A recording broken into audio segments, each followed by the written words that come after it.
नारद भक्ति सूत्र क्या है? तो महर्षि नारद, देवर्षि नारद, देवर्षि नारद, नारद जी को क्या बोलते हैं? देवर्षि नारद। नारद स्मृति भी है, नारद पुराण भी है। महर्षि नारद ने बहुत सारे ग्रंथों की रचना की, उनमें से सबसे महत्वपूर्ण है नारद भक्ति सूत्र। नारद भक्ति सूत्र भक्ति योग का सबसे सुंदर वर्णन है। जिस प्रकार योग का ग्रंथ अष्टांग अपना पतंजलि योग सूत्र है, इसी प्रकार भक्ति का एक ग्रंथ है नारद भक्ति सूत्र, पुराना एंशियंट। अभी में भक्तमाल नाम का ग्रंथ भक्ति का बहुत अच्छा है, ठीक है, भक्तमाल। लेकिन सबसे बढ़िया पारंपरिक जो अपने पहले से आ रहा है वो नारद भक्ति सूत्र है। तो महर्षि नारद द्वारा भक्ति सूत्रों की रचना हुई, ठीक है। इन्हें नारद भक्ति सूत्र कहते हैं। ये भी सूत्र रूप में, नारद भक्ति सूत्र क्या है? सूत्र रूप में है, श्लोक रूप में नहीं है। नारद भक्ति सूत्रों की संख्या कुल 84 है, 84 सूत्र है। जिस तरह योग सूत्र सूत्र काल था, इस तरह सूत्र है।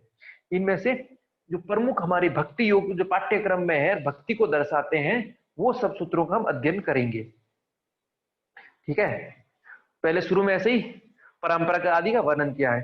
अब भक्ति क्या है, भक्ति की परिभाषाओं का महर्षि नारद भक्ति सूत्र में वर्णन कर रहे हैं। पहली भक्ति सूत्र का भक्ति का परिभाषा का वर्णन करते हुए कहते हैं, पूजा आदिस्व अनुराग इति पाराशर्ये। पाराशर्ये यानी पाराशर के पुत्र व्यास जी, व्यास जी के अनुसार है भगवान की पूजा आदि में अनुराग होना भक्ति है। तो पहला भक्ति की परिभाषा बोला है भगवान की पूजा में अनुराग। अनुराग मीन्स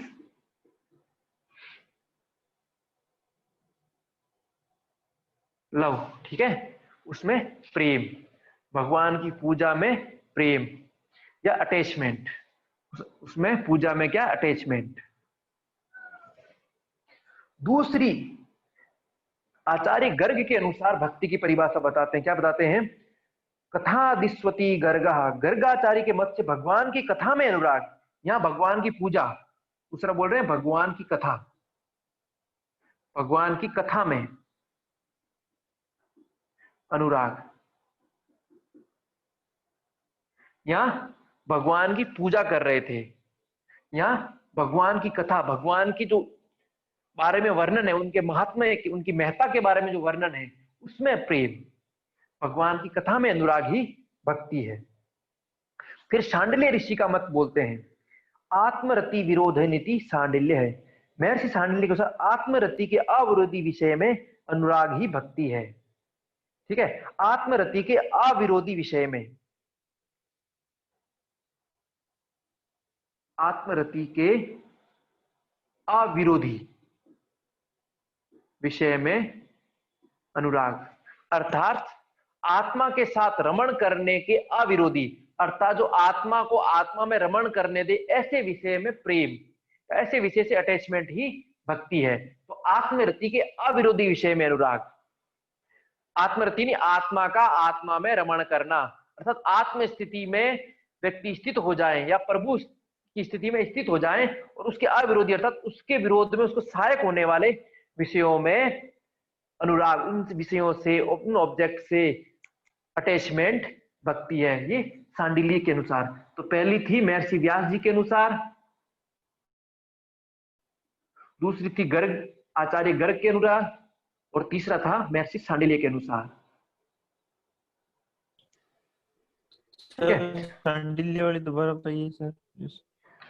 आत्मरति के अविरोधी विषय में अनुराग, आत्मरति यानी आत्मा का आत्मा में रमण करना, अविरोधी यानी उसका विरोध नहीं करने वाला, विरोधी तो विषय भी हो गए, आत्मा में नहीं, विषय जगत में रमण करना विरोधी विषय हो जाएंगे, तो अविरोधी विषयों में, तो आत्मा में जहां आत्मा रमण कर सके ऐसे विषयों में अनुराग, ठीक है। ये शांडिल्य का कथन है। अब नारद जी अपना मत बता रहे कि मेरे मत के अनुसार भक्ति क्या है। नारद स्तुत दर्पित खिला चारिता तद स्मरणो परम अति कुलतेति। नारद जी बोल रहे हैं मेरे मत के अनुसार सब कर्मों को भगवान को अर्पण करना, अपने सब कर्मों को भगवान को अर्पण करना, और भगवान का थोड़ा सा भी विस्मरण होने पर परम व्याकुल हो जाना। तो नारद जी क्या बोलते हैं भक्ति के बारे में? अपने जितने कर्म हैं, जितने डीड्स है, जितने एक्शन हैं, उनको किनको अर्पण करना है? भगवान को। सब के सब सरेंडर भगवान के चरणों में। अपने सारे एक्शन, सारे डीड्स को भगवान के चरणों में सरेंडर कर दो, भगवान को समर्पित कर दो। तथा थोड़ा भी भगवान का विस्मरण होने पर, अर्थात भगवान को थोड़ा सा भी फॉरगेट हो जाओ, थोड़ा सा भी भूल जाओ, तो व्याकुल हो जाना। अरे ये क्या हो गया मेरे साथ में, इस प्रभु को भूल गया। ये भक्ति है, परम व्याकुल हो जाना। जैसे हमारी कोई चीज, फोन, अभी अटैचमेंट सबसे अधिक फोन से है, और फोन नहीं मिला, फोन कहां गया, हम व्याकुल हो जाते। ऐसी स्थिति हो जाने को भक्ति बोल रहे हैं कि हम प्रभु स्मरण भूल कैसे गए। ठीक है, अभी अटैचमेंट सबसे अधिक जीवन में फोन से है। उस क्षण के लिए फोन हमें ना दिखे ना, हम व्याकुल हो जाते, फोन कहां गया, कोई गुम हो गया, चोरी कर ली, कहां चला गया। इसी प्रकार भगवान का विस्मरण ना हो, विस्मरण हो जाए तो इस तरह व्याकुल हो जाए कि फोन का, ईश्वर का स्मरण मुझे कैसे निभा। ये भक्ति है महर्षि नारद के अनुसार। ठीक है, नारद के मत के अनुसार। फिर आगे बोलते हैं, सातु कर्म ज्ञान योगेभ्यो अपि अधिकतरा। भक्ति कर्म ज्ञान और योग से भी श्रेष्ठतर है। महर्षि नारद क्या बोल रहे हैं? भक्ति ज्ञान, कर्म और योग से भी श्रेष्ठ है। भक्ति किससे? कर्म, ज्ञान, कर्म और योग से भी श्रेष्ठ है। अब और आगे बोलते हैं, भक्ति फल रूपा है। भक्ति क्या है? फल रूपा है। भक्ति फल रूपा है। अच्छा, ये रिजल्ट देगी ही देगी, फ्रूटफुल है। भक्ति क्या है? फ्रूटफुल है। ये फल देगी ही देगी, भक्ति करेंगे तो फल अवश्य मिलेगा, ऐसा सनत कुमार आदि कहते हैं। फिर महर्षि नारद आगे बोलते हैं, ईश्वर को भी अभिमान से द्वेष है। ईगो से ईश्वर को भी द्वेष है। ठीक है, ईश्वर को भी ईगो से द्वेष है। और दैन्य से प्रिय भाव ही भक्ति का साधन है। दैन्य से प्रिय भाव ही भक्ति का साधन है। अर्थात अहंकारी व्यक्ति, अहंकार से भगवान भी द्वेष करते हैं, भगवान भी चिढ़ते हैं अहंकारी से। जो दैन्य भाव अपना सब कुछ ईश्वर को समर्पण कर देता है, उससे वो, उनको वो प्रिय है। जो सब कुछ समर्पण कर दे भगवान को, वो प्रिय है। अब अखंड भजन के बारे में बताते हैं। भक्ति साधन, लोक समाज में भगवत पुराण, भगवत गुण श्रवण कीर्तन से भगवत कृपा, ठीक है, महापुरुषों का संग, भक्तों का संग, भक्ति शास्त्रों का मनन, ये सब के सब भक्ति के साधन है। तो भक्ति के साधन क्या है? भगवान के गुणों का सुनना, उनका कीर्तन करना, संगीत आदि, नृत्य आदि। फिर महापुरुषों का सत्संग, ऋषियों का, संतों का, महापुरुषों का सानिध्य, सत्संग, उनका मिलना। ठीक है, और भक्तों का संग, ईश्वर के जो भक्त हैं उनका संग, उनका जो हमें साथ मिल जाए। और भक्ति शास्त्रों का मनन, जो जो भक्ति के टेक्स्ट है, स्क्रिप्चर्स हैं, उनका हम मनन करें, उनका चिंतन करें। ये सब के सब भक्ति के साधन हैं। ये सब क्या है? भक्ति के साधन। अब भक्त को क्या नहीं करना चाहिए उसके बारे में बोलते हैं, वादो नावलंबी, अर्थात भक्त को वाद विवाद नहीं करना चाहिए। भक्त को कभी वाद विवाद किसी से नहीं करना चाहिए कि मेरे भगवान श्रेष्ठ है, ये नहीं, कुछ भी नहीं। और बोल रहे हैं भक्त को ऐसे कर्म भी करने चाहिए जिनसे भक्ति की वृद्धि हो। भक्त को ऐसे कर्म करने चाहिए जिनसे भक्ति की वृद्धि हो। ठीक है, फिर भक्त को क्या क्या पालन करना चाहिए उसके लिए बोल रहे हैं, अहिंसा, सत्य, शोच, दया, आस्तिक्यादि चरित्र्याणि परिपालन्यानि। ठीक है, तो बोल रहे अहिंसा, सत्य, सोच, दया, आस्तिक आदि चरित्रों का भक्त को पालन करना चाहिए। ठीक है, फिर आगे बोलते हैं, दुसंग मतलब बुरा संग, बुरी फ्रेंडशिप, बुरा सर्किल, बैड सर्किल से काम, क्रोध, मोह, स्मृति भ्रंश, बुद्धिनाश एवं सर्वनाश होता है। इसलिए बैड सर्किल में नहीं रहना चाहिए भक्त को। बैड सर्किल से क्या? काम, क्रोध, मोह अटैचमेंट, स्मृति भंश मेमोरी का नाश होना, और बुद्धि नाश बुद्धि का नाश होना, और सर्वनाश होना। अब माया से कौन तरता है? ठीक है, जगत माया बाकी प्रभु, तो माया से कौन तर सकता है, माया से कौन पार जा सकता है? उसके लिए बोलते हैं जो संगों का त्याग करता है, जो पूरे सर्किल्स का त्याग करता है, जो महानुभावों की सेवा करता है, जो जितने ग्रेट सोल्स हैं उनके सेवा करता है, और जो ममता रहित है, जो अटैचमेंट से रहित है, लौकिक बंधनों को तोड़ देता है और योग क्षेम का परित्याग कर देता है। लौकिक जितना जो पालन प्राप्ति है उन सब का त्याग कर देता है। फिर आगे बोलते हैं सा तरती लोकांश तारयति। ठीक है, वह व्यक्ति जो इस प्रकार कर देता वो तर जाता है। जो भक्त व्यक्ति होता है वो स्वयं तर जाता है और लोगों को भी तार देता है। स्वयं तो तर जाता है और लोगों को भी तार देता है। भक्ति के बारे में बोल रहे हैं अनिर्वचनीयम प्रेम स्वरूपम मूक स्वादनवत प्रकाश अपि क्वापि पात्रे। तो ये भक्ति है वो अनिर्वचनीय प्रेम स्वरूप है। भक्ति क्या है? प्रेम स्वरूप है जिसका वर्णन नहीं कर सकते, अनिर्वचनीय, वर्णन कर ही नहीं सकते। मुंह का स्वादनवत, जो गूंगा है, बोल नहीं सकता, वो स्वाद नहीं बता सकता कभी। ठीक है, कैसा स्वाद है, इसी तरह भक्ति है जिसका वर्णन नहीं कर सकते, ऐसा प्रेम है। ठीक है, तो योग्य पात्र में ही ऐसा प्रेम प्रकट हो पाता है। नारद जी बोलते कोई ऐसा सुपात्र होता है उनमें ही इस प्रकार का प्रेम उत्पन्न हो पाता है। ठीक है, अब प्रेम के बारे में बोलता है। प्रेम क्या है? गुण रहित है, प्रेम का कोई गुण नहीं है। कामना रहित, प्रेम में कोई कामना नहीं रहती, कोई इच्छा नहीं रहती, कामना रहित, और प्रतिक्षण बढ़ता रहे, पर सेकंड जो इंक्रीज होता रहे, वो प्रेम है। ठीक है, और विच्छेद रहित है, उसमें विच्छेद नहीं होता है। ठीक है, संबंध विच्छेद नहीं होते, अलग नहीं होते हैं। सूक्ष्म से सूक्ष्मतर है, सूक्ष्म से सूक्ष्मतर, सटल से सटल है, और अनुभव रूप है, एक्सपीरियंस के रूप में है। उसको हम पदार्थों से नहीं तोल सकते, वो क्या भीतर अनुभव होता है, अनुभवजन्य है। ठीक है, अब प्रेमी भक्त कैसा होता है उसके बारे में बोलता है। प्रेम को ही सुनता है, प्रेम को ही देखता है, प्रेम का ही वर्णन करता है, और प्रेम का ही चिंतन करता है, वह प्रेमी भक्त है। जैसे मीरा, सूरदास आदि। ठीक है,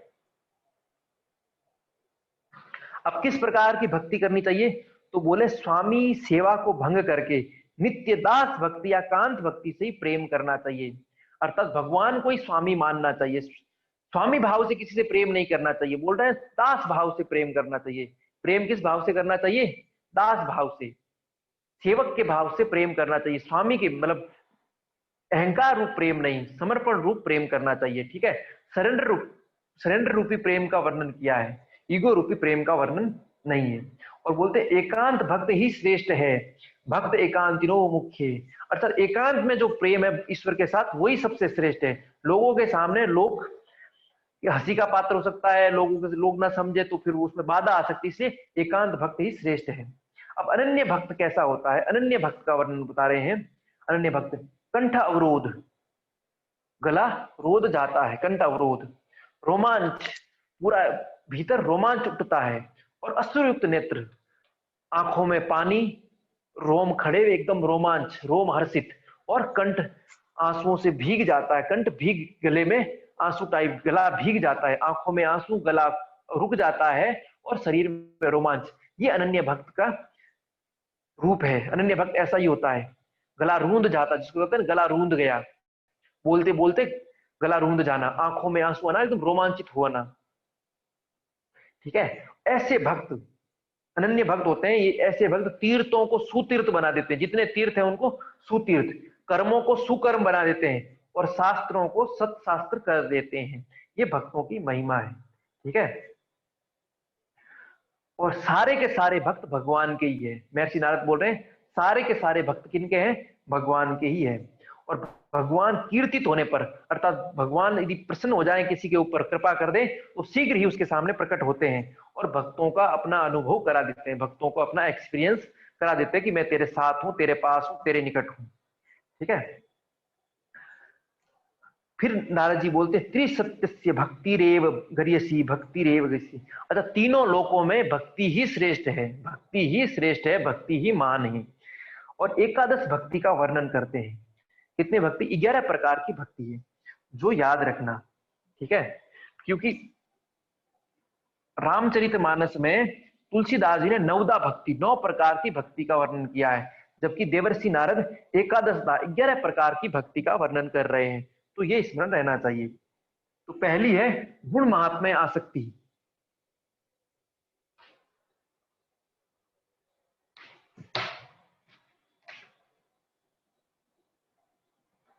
गुण महात्म्य आसक्ति, भगवान की क्वालिटीज में अटैचमेंट, भगवान की क्वालिटीज की महानता में अटैचमेंट। दूसरा है रूप आसक्ति,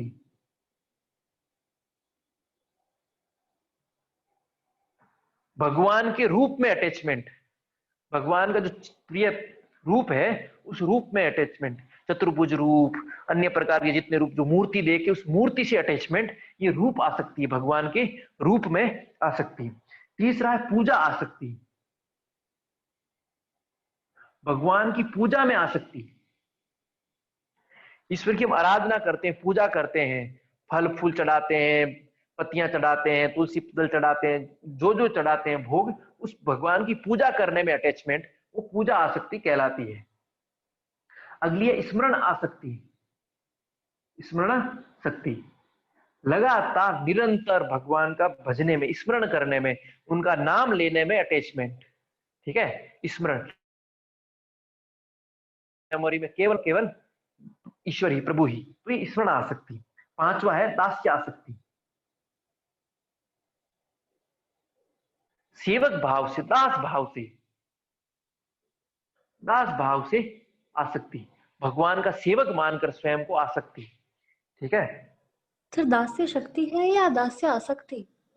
आसक्ति, वो शक्ति गलत वो हो गया, आसक्ति है, ठीक है। सारी की सारी आसक्ति है, टाइप में गड़बड़ है। मैं फोटो अपने जो नोट्स लिखे हैं उसका भेज दूंगा फिर, ठीक है। फिर अगला है सख्य आसक्ति, भगवान में मैत्री के रूप में, मित्र के रूप में, फ्रेंड के रूप में आसक्ति। मित्र है, मित्र के रूप में, भगवान मेरे मित्र है, इस रूप में आसक्ति, ये 6 प्रकार की भक्ति है। सातवां कांता आसक्ति,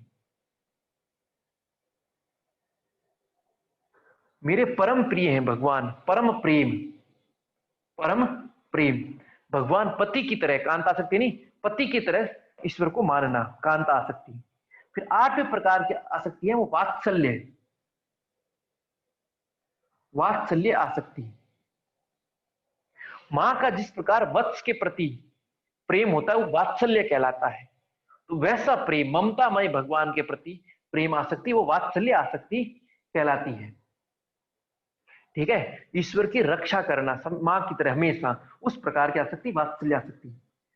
9वीं आसक्ति ईश्वर के प्रति जो भक्ति है वो आत्म निवेदना आसक्ति, आत्म निवेदना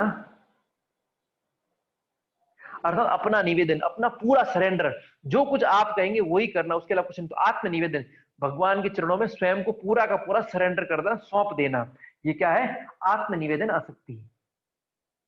फिर जो 10वीं है वो है तन्मय आसक्ति, तन्मय आसक्ति अर्थात ईश्वर में लीन हो जाना, एकदम तन्मय, डूब गए उसमें और कोई भान ही नहीं रह रहा है, ये तन्मय आसक्ति। और अंतिम आसक्ति है वो परम विरह आसक्ति, परम विरह आसक्ति।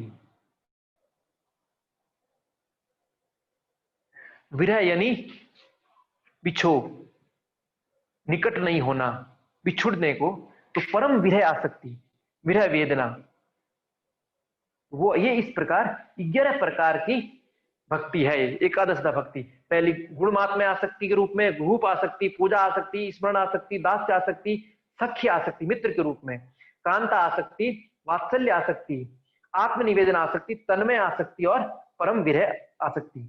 अब ये इस प्रकार के भक्त कौन कौन है उनका वर्णन कर रहे हैं। गुण महात्म्य आसक्ति में 4 है, सनक, सनंदन, सनत, सनातन, ये 4, ठीक है। ये गुण महात्म्य आसक्ति के भक्त हैं, इस प्रकार के भक्त हैं, ठीक है। दूसरे रूप आसक्ति, रूप आसक्ति में वेद व्यास, ठीक है। भगवान की रूप में डूबने रहना। फिर पूजा आसक्ति, सुखदेव मुनि, सुखदेव मुनि भगवान की पूजा में ही रमे रहना। फिर स्मरण आसक्ति, सांडिल्य ऋषि। फिर दास्य आसक्ति, गर्ग। सख्य आसक्ति, विष्णु भगवान, ठीक है, सख्य रूप से, मित्र रूप में भक्ति। कांता सर आसक्ति, दास में, कौंडिन्य, क्या, गर्ग, दास गर्ग, दास में गर्ग हनुमान ऋषि। भी कर सकते हैं क्या, कि मतलब यही नाम आए हैं? ये वर्णन इन ऋषियों ने किए हैं, नाम भी यह वर्णन किए हैं, ठीक है। बाकी दास में बहुत सारे, सबरी भी दास में आती है, ठीक है, हनुमान जी भी आते हैं, ठीक है। लेकिन हनुमान जी को भाई माना भगवान ने, दास रूप से नहीं कहा है, तुम तो मेरे भाई जैसे हो, ठीक है। वात्सल्य आसक्ति, शेष, मां की तरह शेष हमेशा भगवान की रक्षा करते हैं, जब जब अवतार लिया तो शेष साथ में आए, ये वात्सल्य आसक्ति। तो कांता में कौन है? उद्धव। कांता में कौंडिन्य ऋषि, कौंडिन्य, ठीक है, इसमें विष्णु, ठीक है। वात्सल्य में शेष, आत्मनिवेदन में उद्धव, और तन्मय आसक्ति में आरुणि, और परम विरह आसक्ति में हनुमान आदि आचार्य, ठीक है। परम विरह, एक सेकंड भी प्रभु से दूर नहीं रहना, तो हनुमान इसमें आते हैं, परम विरह आसक्ति में, ठीक है। इस प्रकार ये एकादश दा।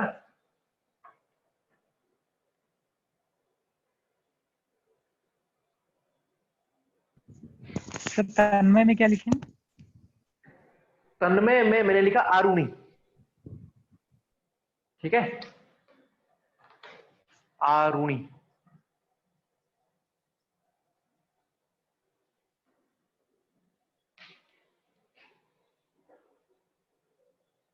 इस प्रकार यह इदम नारद प्रोक्त शिव अनुशासन विश्वस्ति श्रद्धे सा प्रेष्टम लभते सा प्रेष्टम। इस प्रकार नारद द्वारा वर्णित कल्याणकारी अनुशासन के रूप में यह नारद भक्ति सूत्र था, जो अपना पूर्ण हो गया, ठीक है।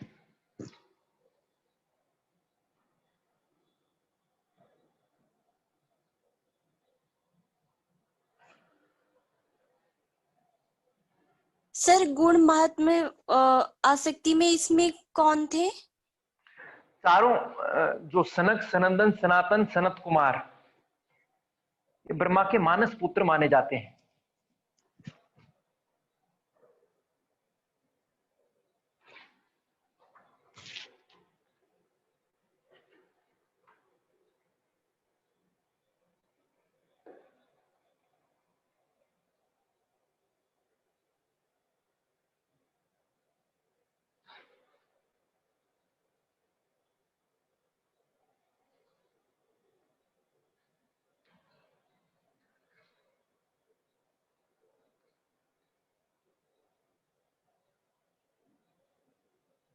ठीक है, और कुछ पूछना?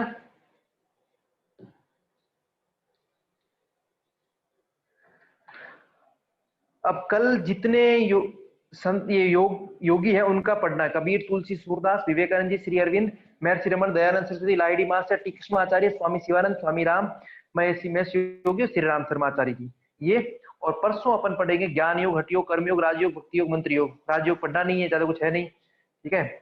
हठ योग पढ़ना नहीं, वो पढ़ रहे हैं। ज्ञान योग, कर्म योग, भक्ति योग, मंत्र योग, ये परिचय, और जैन तथा बौद्ध मत में योग, ये 2 दिन में अपना पूरा हो जाएगा, ठीक है। उसके बाद उपनिषद शुरू करेंगे। कुछ पूछना है तो पूछ लो दोनों में आज, ठीक है। स्मृतियों की संख्या 20 मानी जाती है, महत्वपूर्ण स्मृतियां, मनुस्मृति और याज्ञवल्क्य स्मृति। याज्ञवल्क्य स्मृति में यम नियम का वर्णन है, प्राणायाम का वर्णन है, धारणा का भी वर्णन है, ध्यान का भी वर्णन है, ठीक है। इतना यह ध्यान रखना है। और नित्य कर्म, डेली किए जाने योग्य कर्मों के रूप में उन्होंने प्राणायाम का वर्णन किया है, मंत्र जप का भी किया है। 10 लक्षण बताए थे। हाँ, धर्म के 10 लक्षण, यज्ञ